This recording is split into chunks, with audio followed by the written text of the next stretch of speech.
Good morning to all of you. इससे पहले वाले दो लेक्चर में हमने डिस्कस किया था। फर्स्ट वाले लेक्चर में तो हमने सेट से रिलेटेड डेफिनेशन के बारे में डिस्कस किया था।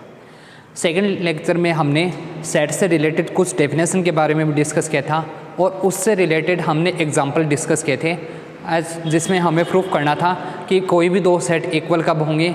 क्रॉस प्रोडक्ट के बारे में भी हमने डिस्कस किया था, कार्टेशियन प्रोडक्ट। अब उसी से आगे नेक्स्ट चलते हैं, उसी एक्सरसाइज के जो क्वेश्चन हैं उसके बारे में कुछ क्वेश्चन करेंगे। जनरली क्वेश्चन का मेथड वही रहेगा जो आपको पहले बताया था। सबसेट प्रूफ करना है तो वो कंडीशन रहेगी और एक दूसरी कंडीशन है जो अगर किन्हीं भी दो सेट को इक्वल प्रूफ करना है तो एक बार जैसे ए को इक्वल प्रूफ करना है, सेट ए को इक्वल प्रूफ करना है सेट बी के इक्वल, तो एक बार तो हम ए को सबसेट प्रूफ करेंगे किसका, बी का। सेकंड हम कंडीशन प्रूफ करेंगे बी को हम सबसेट प्रूफ करेंगे किसका, ए का। जनरली हमारे पास ये दोनों कंडीशन होती हैं अगर इक्वल प्रूफ करना है। सबसेट के लिए मैंने आपको कंडीशन बताई थी, इसका एलिमेंट लेके चलो इसमें शो कर दो, ये कंडीशन। अब आगे वो कुछ और जो इसके एग्जांपल हैं उनके बारे में डिस्कस करते हैं। नेक्स्ट एग्जांपल ये तो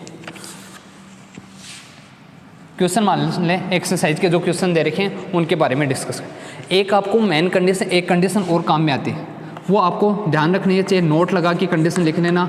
मतलब जहाँ पर भी a माइनस बी आएगा इसको हम लिख सकते हैं a intersection complement of b, यानी b डैश a की बात है, चाहे a इंटरसेक्शन ये लिखो b dash, a intersection b का पूरक b डैश ये होता है।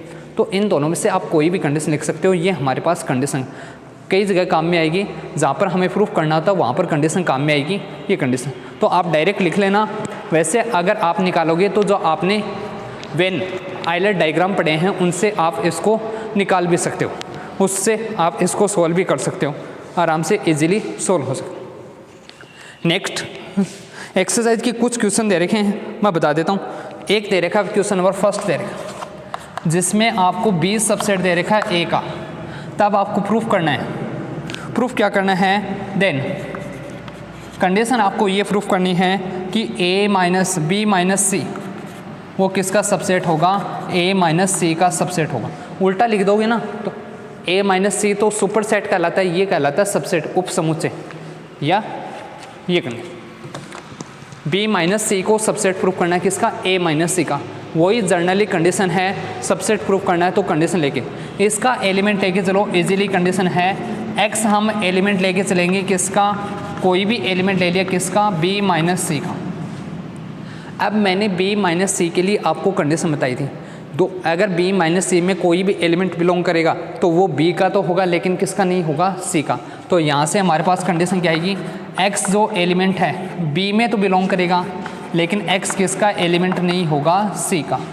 दो समुच्चयों का अंतर बताया था, डिफरेंस ऑफ टू सेट, वहाँ से हमारे पास ये कंडीशन आती है। कल एग्जांपल से भी आपको समझाया था, इससे पहले वाला लेक्चर देखोगे उसमें बताया था मैंने। ये कंडीशन है b माइनस एक्स बी का एलिमेंट होगा लेकिन किसका नहीं होगा, c का। b किसका सबसेट दे रखा है, a का। मतलब b के जितने भी एलिमेंट होंगे सारे किस में आएंगे, a में। कोई भी एलिमेंट जो b में होगा वो किस में होगा, a में भी होगा। तो यहाँ से हम लिख सकते हैं x किसका एलिमेंट होगा, a में भी होगा, बट x किसका एलिमेंट नहीं होगा, c का एलिमेंट नहीं होगा, क्योंकि हमें कंडीशन दे रखी है b किसका सबसेट दे रखा है, b a का सबसेट दे रखा, a का सबसेट दे रखा। तो एक अब x a में आ रहा है लेकिन किस में नहीं आ रहा, c में नहीं आ रहा, तो हम लिख सकते हैं x किसका एलिमेंट हो जाएगा, a माइनस सी का होगा। b माइनस सी का लेके चले थे, किस में आ गया, x एलिमेंट a माइनस सी में आ गया, तो हम लिख सकते हैं b माइनस सी किसका सबसेट हो जाएगा, a माइनस सी का सबसेट होगा। जनरली कंडीशन आ जाएगी। इजी एग्जांपल दे रखे हैं, अगर आप खुद से करोगे ना, जितने आप खुद से करोगे उतना ही ज़्यादा समझ में आएगा, खुद से नहीं करोगे तो समझ में नहीं आते हैं, ऐसे लगते हैं पता नहीं कैसे एग्जांपल आ गए। इजी देखें, मेथड वही रहेगा जो आपको मैंने बता दिया, वही मेथड है। ये हो गया। आगे नेक्स्ट एग्जांपल, इसमें ऐसे ही दे रखे हैं, सेकंड वाले में भी सबसेट दे रखा है तो आप वही कंडीशन लिख सकते हो यहाँ से। सेकंड वाले में इसी में दे रखा है ये, इसमें जो सेकंड दे रखा है वो दे रखा है b तो सबसेट दे रखा है किसका, a का सबसेट दे रखा है। साथ में तब आपको कंडीशन प्रूफ करनी है, कौन सी कंडीशन प्रूफ करनी है कि a माइनस b और इसकी जो वैल्यू होगी वो किसके इक्वल होगी, b के इक्वल होगी। ये आपको कंडीशन प्रूफ करना है। यहाँ पर देखो दो सेट, अगर आपके पास एक तो सिंगल सेट आ रहा हो और एक बहुत सारे सेट आ रहे हो तो इसको दूसरे तरीके से भी सॉल्व कर सकते हैं, क्योंकि यहाँ से अगर एलिमेंट लेके सॉल्व करोगे तो आपको टाइम लगेगा। जब भी जिस तरफ ज़्यादा बड़ी टर्म हो उसी तरफ से सॉल्व कर लो। अभी बताया मैंने उसी तरीके से कि अगर a है, LHS को सॉल्व करेंगे, LHS कर सकते हैं। a माइनस दे रखा है, a माइनस b ये दे रखा है, इसको सॉल्व करें। और मैंने अभी आपको कंडीशन बताई थी a माइनस बी को हम क्या लिख सकते हैं, a माइनस बी को a माइनस बी को हम लिख सकते हैं a intersection complement of c, मतलब a इंटरसेक्शन आएगा b का पूरक। तो यहाँ से भी अगर इसको एक सेट माने तो इसको भी हम क्या लिख सकते हैं, इस कंडीशन से ये एक हो गया तो क्या जाएगा, इंटरसेक्शन आएगा a माइनस b आएगा और इसका कॉम्प्लीमेंट आ जाएगा। फिर से इस कंडीशन से क्या लिख सकते हैं, यहाँ से फिर से a माइनस बी है तो इसको भी तो लिख सकते हैं a इंटरसेक्शन डैश मान लो, से एक ही बात है, ये आ जाएगा। यहाँ से क्या आएगा, ये आएगा a इंटरसेक्शन आएगा b डैश आएगा, वापस डैश है। कुछ कंडीशन और हैं, ये तो आ गई। आप ये ध्यान रखना, कुछ जनरली कंडीशन काम में आती है। वैसे आपको पता होगा अगर a है, यूनियन लोगे a के कॉम्प्लीमेंट के साथ, तो ध्यान रखना हमेशा यूनिवर्सल सेट आता है, यूनिवर्सल सेट। अगर किसी भी सेट का यूनियन लेते हो उसके कॉम्प्लीमेंट के साथ यूनिवर्सल सेट आता है, और उसी सेट का अगर इंटरसेक्शन लेते हो उसके कॉम्प्लीमेंट तो फाई आता है। यूनिवर्सल सेट क्यों आ गया, क्योंकि जो एलिमेंट a में नहीं होंगे वो a डैश में आ जाएंगे, तो दोनों का यूनियन करोगे टोटल एलिमेंट आ जाएंगे। और वही कंडीशन जो एलिमेंट a में नहीं है वो किस में आते हैं, a डैश में, तो कॉमन एलिमेंट बचा ही नहीं, कॉमन एलिमेंट नहीं बचा, इसका मतलब क्या आएगा, फाई आएगा। यहाँ से वैल्यू आई। मैंने बताया था आपको डी मॉर्गन लॉ सबसे ज़्यादा का, इंटरसेक्शन आ गया, दो सेट का इंटरसेक्शन और कॉम्प्लीमेंट, तो डी मॉर्गन लॉ काम में आता है। डी मॉर्गन लॉ से हम क्या लिख सकते हैं, यहाँ से a इंटरसेक्शन आएगा, पहले सेट का कॉम्प्लीमेंट आएगा, इंटरसेक्शन आएगा b, इसका कॉम्प्लीमेंट है पहले से, फिर से क्या आ जाएगा, इसका कॉम्प्लीमेंट आएगा। किससे आ गया, by De Morgan law, the Morgan नियम से। डी मॉर्गन लॉ बताया था आपको कि a इंटरसेक्शन b का अगर कॉम्प्लीमेंट लिखोगे किसके इक्वल आता है, complement of a intersection union में कॉम्प्लीमेंट ऑफ b। यहाँ पर भी यूनियन, सॉरी इंटरसेक्शन किस में चेंज हो जाएगा, यूनियन। तो यहाँ पर कॉम्प्लीमेंट था, कॉम्प्लीमेंट का फिर से और कॉम्प्लीमेंट का कॉम्प्लीमेंट, अरे माइनस का माइनस करोगे वही है, उल्टे का उल्टा करोगे वापस उसी के इक्वल आएगा, तो वापस किसके इक्वल आ जाएगा, b के इक्वल। ये आ जाएगा a इंटरसेक्शन आएगा कॉम्प्लीमेंट ऑफ a, यूनियन आ जाएगा किसके इक्वल आएगा, b के इक्वल आ जाएगा। ये हमारे पास कंडीशन। अब यहाँ से ये वैल्यू आ गई। अब इसमें हम बंटन नियम आपको बताया था, बंटन नियम अप्लाई करोगे तो a का इंटरसेक्शन आएगा कॉम्प्लीमेंट ऑफ a के साथ, इसी का इंटरसेक्शन b के साथ, दोनों के बीच में क्या आएगा, यूनियन, तो a इंटरसेक्शन क्या आ जाएगा, b आ जाएगा। a का इंटरसेक्शन कॉम्प्लीमेंट ऑफ a के साथ, a का इंटरसेक्शन किसके साथ, b के साथ, ये वैल्यू है। आगे सॉल्व करते हैं, इधर कर देते हैं, वैल्यू क्या आएगी यहाँ से, a का इंटरसेक्शन, क्योंकि जो एलिमेंट a में है वो किस में नहीं होंगे, a के कॉम्प्लीमेंट, दोनों में अपोजिट एलिमेंट आते हैं तो कॉमन एलिमेंट नहीं होगा, इसका मतलब क्या आएगा, फाई आएगा। यूनियन आ जाएगा किसके साथ, a इंटरसेक्शन किसके साथ, b के साथ आ जाएगा। यहाँ से फाई का यूनियन लोगे किसी भी सेट के साथ, क्योंकि फाई में तो एलिमेंट है ही नहीं, यूनियन में दोनों के एलिमेंट आते हैं, तो इसमें एलिमेंट नहीं है, तो एलिमेंट किसके बचेंगे, a इंटरसेक्शन b के ही एलिमेंट बचेंगे। अब b किसका सबसेट दे रखा है इसने, a का सबसेट दे रखा है, मतलब b के जितने भी एलिमेंट होंगे वो सारे किस में होंगे, a में। छोटा कौन सा इसमें से, b छोटा है। इंटरसेक्शन में दोनों के कॉमन एलिमेंट आते हैं, मतलब इसमें कम एलिमेंट होंगे, इसमें ज़्यादा होंगे, तो इसके सारे एलिमेंट ऐसे में आएंगे। कॉमन एलिमेंट किसके आएंगे, मतलब b होगा, b बचा कॉमन, बी के एलिमेंट किस में, ए में भी हैं। ए में तो ज़्यादा एलिमेंट भी हो सकते हैं लेकिन कम एलिमेंट किस में है, बी में। तो इन दोनों में से छोटा सेट बी है, मतलब इंटरसेक्शन में कॉमन किसके इक्वल आएगा, बी के इक्वल। अरे वही हो गया, ये तो हो गया जैसे ए, इसके अंदर कौन सा आ गया, बी आ गया। अब कॉमन निकालोगी तो यही तो बचेगा, कॉमन सबसेट है, कॉमन यही बचेगा। तो ये कंडीशन है, इसी के इक्वल वैल्यू प्रूफ करनी थी। तो आप इस तरीके से भी कंडीशन प्रूफ कर सकते हो, ये मैंने आपको बता दिया। ठीक है, हो गया। नेक्स्ट एग्जांपल देखते हैं, आप और खुद कर सकते हो एग्जांपल, इसके जो एक्सरसाइज के जो क्वेश्चन है।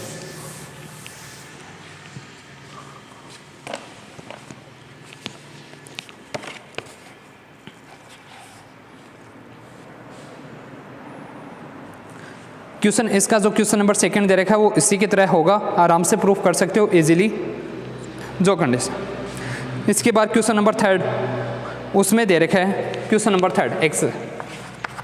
क्वेश्चन नंबर 3 में एक करवा देता हूँ, आप इजीली कर सकते हो जो समझ।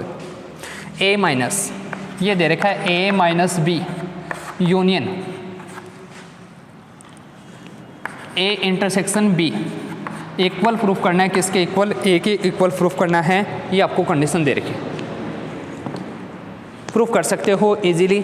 डी मॉर्गन लॉ काम में लो या फिर कौन सा काम में लोगे, यहाँ से। तो सबसे पहले ए माइनस बी को चेंज करो। ए माइनस बी को चेंज करेंगे तो क्या लिख सकते हैं, पहले इसको LHS से सोल्व कर रहे हैं, LHS। जिस तरफ ज़्यादा टर्म हो उसी तरफ से सोल्व करना इजी रहेगा, क्योंकि इसमें तो आपको इसके अकॉर्डिंग चलना पड़ेगा, घटाना बढ़ाना। आप यहाँ से सोल्व करो, सबसे इजी यही है, यहाँ से सोल्व करो। क्या आएगा, ए माइनस बी दे रखा, A minus B union A intersection B. वो कंडीशन तो आप एकदम कन्फर्म रट लो, 3 सबसे ज़्यादा कंडीशन काम में आती हैं। एक तो ए माइनस बी वाली बता दिया, किसके इक्वल होता है, ए इंटरसेक्शन बी डैश के इक्वल। एक डी मॉर्गन लॉ काम में आएगा, डी। और एक कौन सा काम में आता है, डिस्ट्रीब्यूटिव लॉ, बंटन नियम। बंटन नियम बताया था कल, डिस्ट्रीब्यूटिव लॉ यानी बंटन नियम। ये 3 सबसे ज़्यादा कंडीशन काम में आएंगी, बहुत जगह कंडीशन काम में आती हैं। डिस्ट्रीब्यूटिव लॉ आपको जर्नली और कंडीशन पता होती हैं, ये कंडीशन सबसे ज़्यादा काम में। क्या दे रखा है देखते हैं, यस इसकी वैल्यू निकालेंगे। सबसे पहले ए माइनस बी के लिए क्या लिख सकते हैं, ए इंटरसेक्शन बी डैश लिख सकते हैं। यूनियन दे रखा है ए इंटरसेक्शन बी। अब यहाँ से देखो, जो आपको डिस्ट्रीब्यूटिव लॉ बताया था वो LH दोनों तरफ अप्लाई कर सकते हैं। कैसे, ये लिखोगे A intersection B union C, यही बताया था। ए का इंटरसेक्शन आएगा किसके साथ, बी के साथ। ए का ही इंटरसेक्शन किसके साथ, सी के साथ। और दोनों के बीच में क्या आएगा, यूनियन आएगा। यही आती कंडीशन। अब ये कंडीशन हो तो ये भी तो लिख सकते हैं। अब आप सोचोगे सर पता कैसे चलेगा, दोनों में कॉमन चेक करो, कॉमन आ रहा है कि कोई, ए कॉमन है, आ गया तो ए को बाहर ले। इंटरसेक्शन भी दोनों में कॉमन आ रहा है तो इंटरसेक्शन भी बाहर। बाकी क्या बचा, बी यूनियन सी, ये लिख सकते हैं। तो यहाँ से भी देखो, इसको उल्टा अप्लाई कर सकते हैं। दोनों में कॉमन ए है, ए लिख दिया। इंटरसेक्शन कॉमन है, इंटरसेक्शन लिख दिया। यहाँ पर बी डैश है, बी डैश अलग तो सेट हो गया, सी था वहाँ पर, यहाँ पर क्या गया, बी डैश। यूनियन आ जाएगा किसके साथ, बी के साथ। और फिर भी अगर आपको ये लगे कि आपने फॉर्मूला कहीं पर हो सकता है मिस्टेक हो गई हो, ये ध्यान में नहीं रहे, तो क्या लिखोगे, वापस करके देखो, ए का इंटरसेक्शन इसके साथ आ रहा है, क्या आ रही है, ए का इंटरसेक्शन बी के साथ ये भी आ रही है, दोनों के बीच में यूनियन।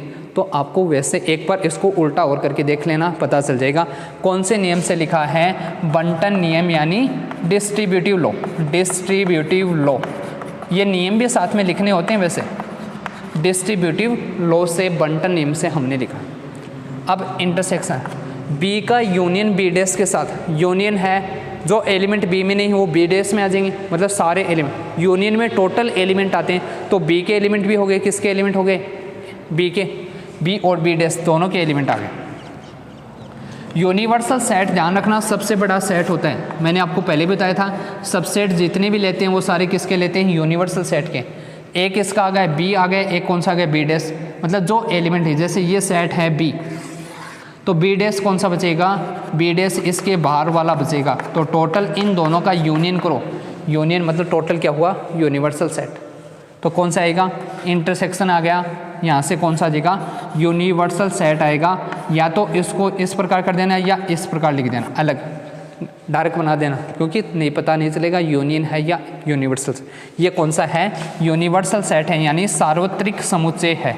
यूनिवर्सल सेट सार्वत्रिक समुच्चय है, यूनिवर्सल सेट। इंटरसेक्शन इसके साथ आ जाएगा। अब देखो यूनियन ले रहे हो, ये यूनिवर्सल सेट है, ए सबसेट होता है, मतलब यूनिवर्सल सब सेट है वो सबसे बड़ा सेट होता है। सार्वत्रिक समुच्चय सबसे बड़ा सेट ही कौन सा होता है, इसी के सबसेट। तो इसमें कोई भी ए को ले लिया, ए, ये कौन सा सेट मान लिया, ए आ रहा है। अब इंटरसेक्शन लोगे ए के साथ तो क्या आएगा वापस, इंटरसेक्शन कॉमन आता है, कॉमन कौन सा है, छोटा ए, तो इसकी वैल्यू किसके इक्वल आएगी, ए के इक्वल। इस प्रकार बना के देख लिया करो, वैसे पता चल जाएगा, ऐसे नहीं तो बना के देख लिया करो। वेन डायग्राम बनाओगे वहाँ से पता चल जाता है। ओके, हो गया। आगे देखते हैं नेक्स्ट।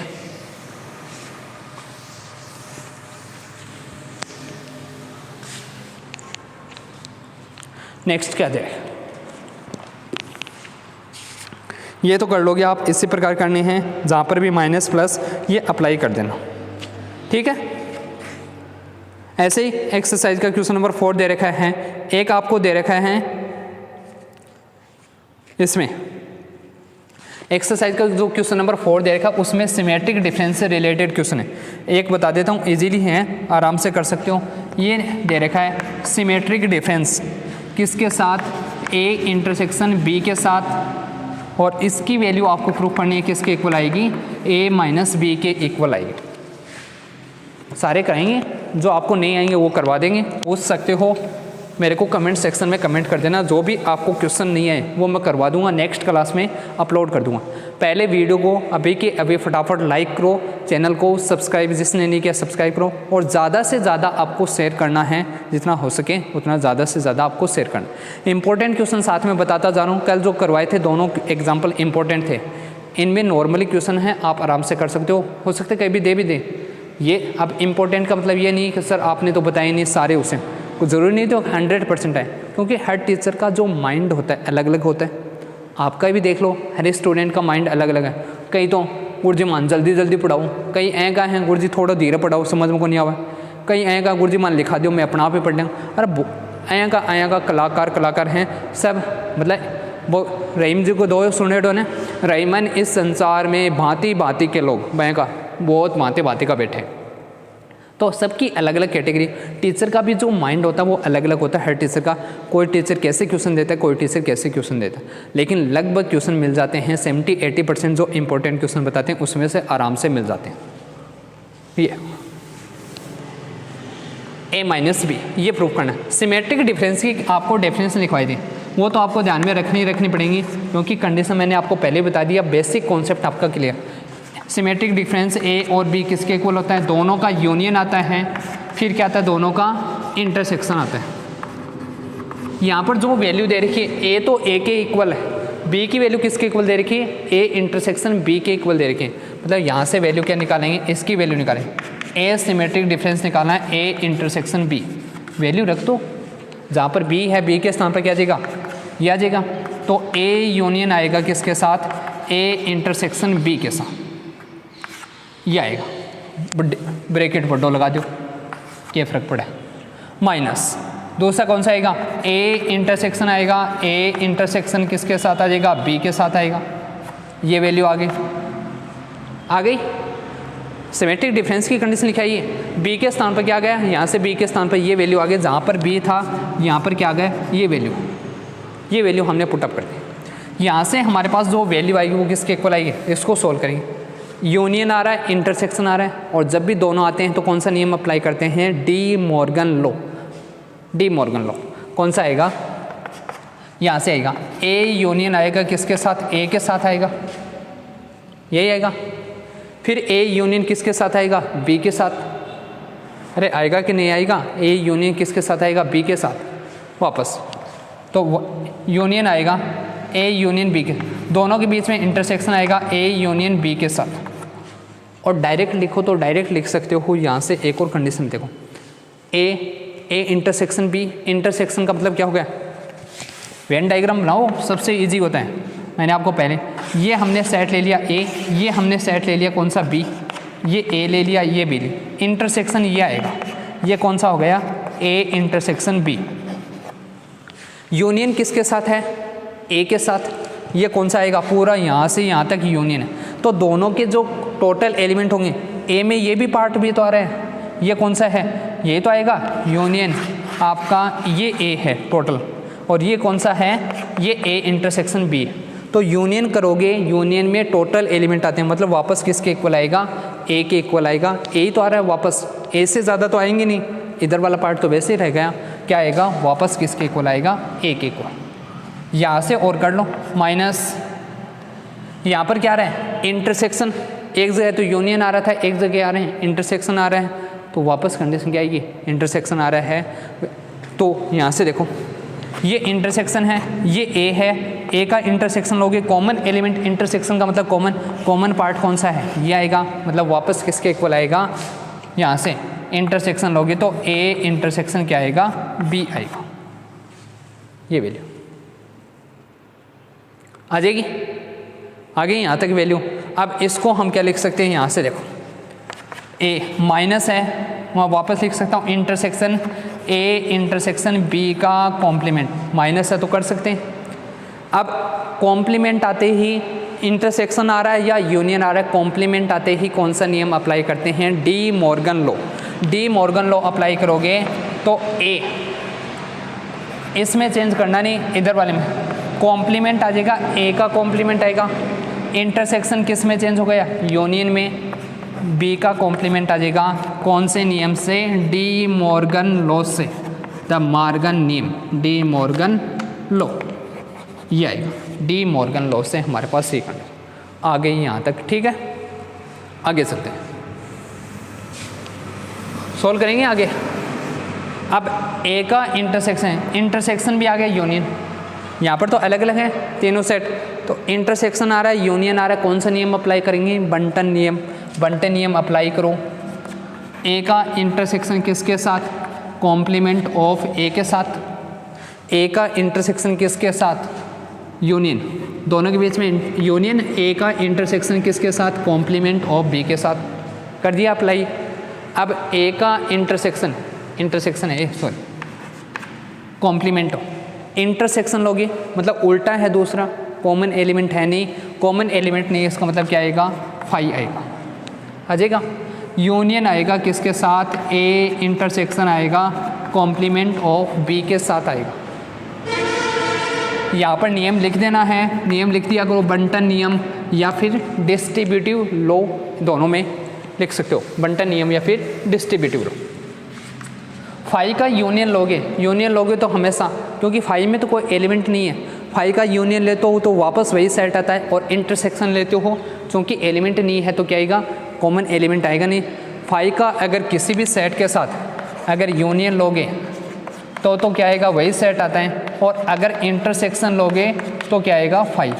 अब ये कंडीशन जितनी रटोगे उतनी ज़्यादा दिमाग को कंफ्यूज करेंगे। ये समझो फाई में कोई भी एलिमेंट नहीं, यूनियन का मतलब क्या होता है, जितने भी हैं सबको कलेक्ट कर लो, यूनियन लिखते हो ना, जैसे यूनियन संगठन बना लिया तो जितने उन सभी का कलेक्शन ही होता है, चाहे 5 हो 8 हो 10, उन सभी का टोटल लेते हैं। और इंटरसेक्शन का मतलब क्या हो गया, कॉमन। फाई में एलिमेंट ही नहीं है, कोई एलिमेंट नहीं है जिस घर में, तो कॉमन कहाँ से आएगा, कॉमन नहीं आएगा, इसका मतलब क्या होगा फाई, और यूनियन का मतलब क्या हो जाएगा, ए आ जाएगा।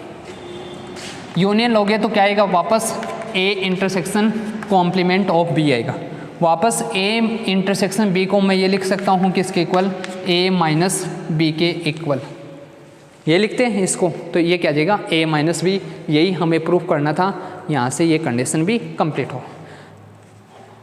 एक्सरसाइज के क्वेश्चन कंप्लीट करेंगे कल, फिर नेक्स्ट क्लास में हम जो है मैथमेटिकल इंडक्शन लॉ वो पढ़ेंगे, एक क्लास में हो जाएगा लगभग, ज़्यादा नहीं है। मेथड आपको समझना है, इसके भी आपको मेथड ही समझने हैं, मैंने आपको बता दिया, आराम से कर सकते हो। बाकी वही हैं। क्वेश्चन नंबर 5 जैसा आपको एग्जाम्पल करवाया था वैसे ही हैं। क्वेश्चन नंबर 5 का मैं एक पार्ट लिख देता हूँ, आपको पता भी चल जाएगा। ए माइनस बी दे रखा है, क्रॉस सी, और आपको प्रूफ करना है ये किसके इक्वल आएगा, ए क्रॉस सी बी क्रॉस सी के को। मतलब जो कल हमने एग्जांपल की थी वैसे करने, इसका एलिमेंट लेके चलोगे, क्रॉस प्रोडक्ट आ रहा है तो एलिमेंट किसके रूप फॉर्म में आएगा, ऑर्डर पेयर के रूप में आएगा, कार्तीय गुणन आ रहा है तो एलिमेंट कर्मित युग्म के रूप में आएगा। मतलब एलिमेंट आपको किस प्रकार का लेना है, इसमें एक्स वाई, इसमें लेके चलोगे फिर उल्टा चलना है तो वो कर सकते हो, ये कंडीशन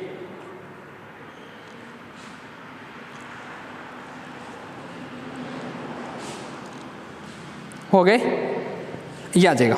अब क्वेश्चन नंबर 6 है, एक आपको मैं बता देता हूँ पावर सेट क्या होता है। सबसे पहले पावर सेट घात समुच्चय, यानी घात समुच्चय, पावर सेट डेफिनेशन काम में आती है पावर सेट, यानी हम लिख देते हैं घात समुच्चय, घात समुच्चय। अब होता क्या है घात समुच्चय, समझो, ए हमने कोई भी एक सेट ले लिया जिसमें कितने भी एलिमेंट मान लिए, 1 ले लिया, 2 ले लिया, 3 ले लिया। अब इसके सबसेट निकालो, ए के सबसेट वही होते हैं जैसे मान लीजिए इसी में से कुछ एलिमेंट लेके बनाते हैं, इसके सबसेट कौन कौन से होंगे, एक तो 1 आएगा, 1 इसका सबसेट है क्योंकि 1 इसमें आ रहा है, वापस 2 आएगा, एक कौन सा आएगा 3 आएगा, एक कौन सा आ जाएगा 1 2 आएगा, एक 1 3 आएगा, एक 2 3 आएगा, आगे एक जो सेट खुद, ध्यान रखना कोई भी सेट के 2 सबसेट हमेशा होते हैं, एक सेट खुद जो सेट होता है वो खुद का सबसेट होता है, कौन सा आएगा, एक 1 2 3 भी आएगा, यानी वापस कौन सा आ गया वही सेट, और एक कौन सा होता है 5 भी किसी भी सेट का सबसेट होता है। ये हो गया, ये हो गया।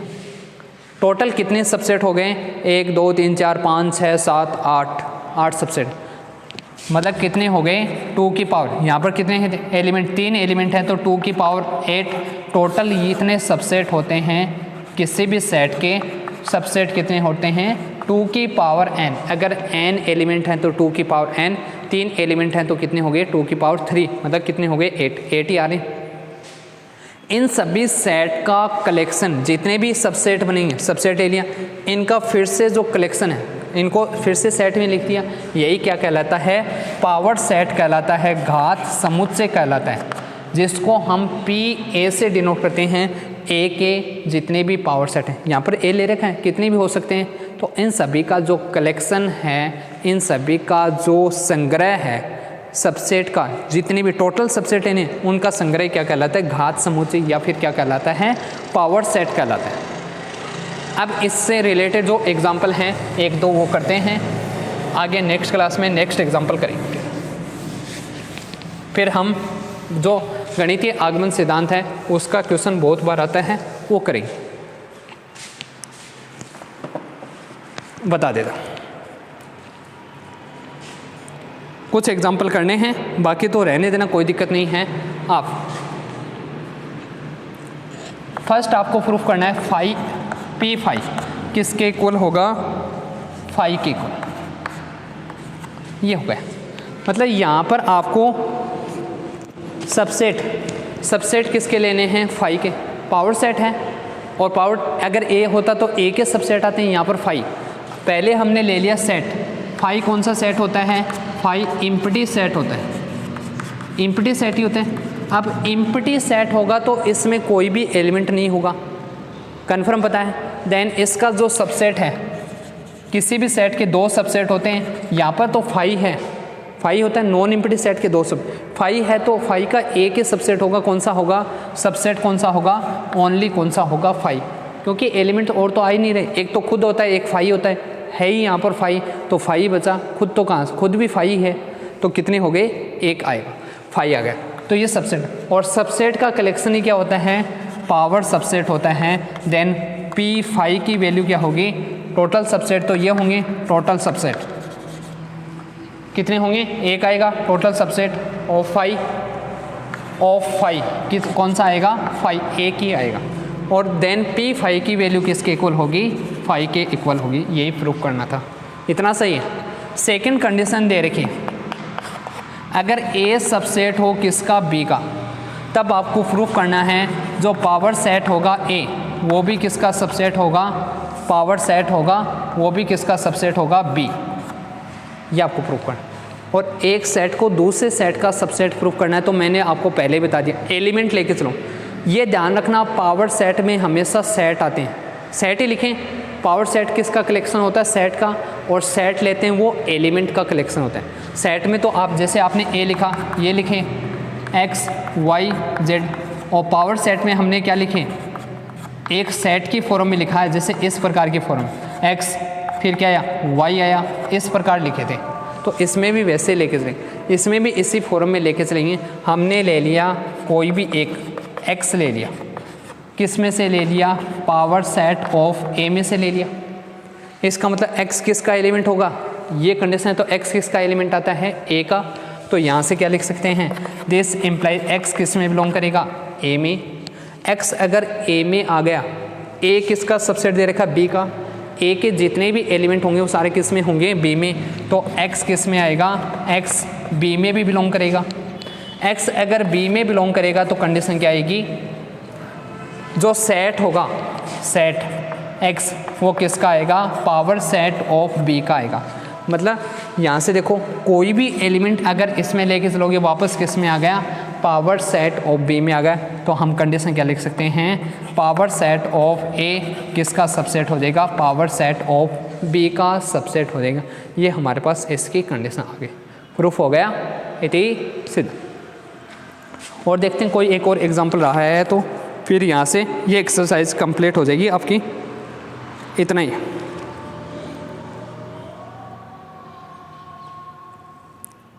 एक और दे रखा है, एक और कर लेते हैं।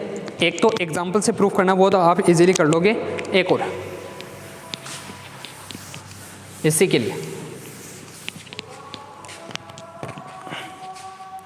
उसमें आपको निकालना है power set of A intersection power set of B. इसकी वैल्यू आपको प्रूफ करनी है power set of A intersection B की। इजीली कर सकते हो आराम से। यहाँ पर वही कंडीशन आ गई, इसमें तो हमने सबसेट प्रूफ किया थे, यहाँ पर इक्वल, तो एक बार इधर से प्रूफ करेंगे, एक बार इस साइड से। तो एलिमेंट पहले हम इसका लेके जाएंगे, चूँकि पावर सेट आ रहे हैं, ये हमेशा ध्यान रखना। अगर ऑर्डर क्रॉस आ गया तो ऑर्डर पेयर के रूप में एलिमेंट, पावर सेट आ गया तो सेट के रूप में एलिमेंट, और अगर सिंपल सेट दे रखा है तो सिंपल एलिमेंट। ये हमने एलिमेंट इसका ले लिया, किसका ले लिया, power set of A intersection power set of B का। घात समुच्चय पावर सेट बोलते हैं, ये तो जनरली आप नाम तो ध्यान में रखोगे। इसका मतलब क्या हुआ, एक्स जो एलिमेंट है, इंटरसेक्शन आ गया तो मतलब कॉमन एलिमेंट है, मतलब किसका आएगा, इसका पावर सेट ऑफ ए का भी एलिमेंट होगा, एंड एक्स जो सेट है, सेट एक्स, वो किसका एलिमेंट होगा, पावर सेट ऑफ बी का भी एलिमेंट होगा। हो जाएगा, ये आ गया। दिस इम्प्लाइज, यहाँ से लिख सकते हैं, ये पावर सेट ऑफ ए में आ रहा है, इसका मतलब एक्स किसका एलिमेंट होगा, ए का, तो एक्स किस में आएगा, ए में, और वहाँ से भी कंडीशन क्या आएगी, एक्स किस में आ गया, बी में। एक्स ए और बी का कॉमन एलिमेंट हो गया, इसका मतलब क्या आएगा, एक्स किस में बिलोंग करेगा, ए इंटरसेक्शन बी में। कॉमन आ गया, कॉमन आ गया तो इंटरसेक्शन, और इंटरसेक्शन में आ गया तो यहाँ से क्या लिख सकते हैं, एक्स जो सेट एक्स है, सेट की फॉर्म में लिखते हैं किसका एलिमेंट हो जाएगा, power set of A intersection B का एलिमेंट हो जाएगा, power set of A intersection B का। ये कंडीशन आ गई। एलिमेंट किसका लेके चले थे, इसका स्टार्टिंग में, और आ गया किसका, ये आ गया। तो कंडीशन क्या लिख सकते हैं, then power set of A intersection power set of B किसका सबसेट हो जाएगा, power set of A intersection B का सबसेट। इसको इक्वेशन नंबर फर्स्ट। अब आपको इधर वाले में से लेके चलना है तो उल्टी कंडीशन लिखनी है, वो आपको मैंने पहले बता दिया। पहले ये वाली कंडीशन लिखोगे, फिर ये लिखोगे, फर्स्ट ये लिखोगे, सेकंड आपको ये लिखना है, थर्ड आपको ये लिखनी है, फोर्थ आपको ये लिखनी है, फिफ्थ आपको ये लिखने, उल्टा लिखना तो बहुत ईजी है, सेम इसी की कंडीशन रिपीट होती हैं। तो वापस क्या आएगा, यहाँ से चलेंगे, इसका मतलब एलिमेंट किसका होगा, ए इंटरसेक्शन बी का, और किस में आ जाएगा, इसमें आएगा। तो power set of A intersection आएगा पावर सेट ऑफ बी, इसका एलिमेंट आएगा। इसको इक्वेशन नंबर, समीकरण नंबर 2, और समीकरण 1 और 2 से क्या लिख सकते हैं, दोनों क्या होंगे, इक्वल होंगे। यही हमें प्रूफ करना है। इसी के साथ ये वाले एक्सरसाइज कंप्लीट। आगे हम गणितीय आगमन सिद्धांत के बारे में डिस्कस करेंगे, प्रिंसिपल ऑफ मैथमेटिकल इंडक्शन।